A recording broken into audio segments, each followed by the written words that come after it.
सुबह तकरीबन 6 बजे बहुत ही खुशनुमा मौसम ऊना का, लेकिन अचानक 6:40 पर भयंकर आंधी चलनी शुरू हो गई। घनघोर अंधेरा छा गया और साथ में ही बारिश शुरू हो गई।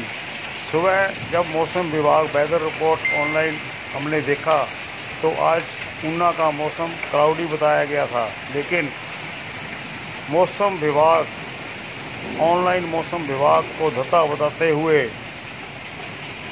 कुदरत ने अपना चमत्कार दिखाते हुए बिजली कड़काते हुए और साथ में तेज़ बारिश, तेज़ आंधी तूफान, आम जनजीवन व्यस्त हो गया। सुबह सुबह लोग सैर करने गए हुए थे, वो भी भागे, इधर उधर लोग भागना शुरू हो गए।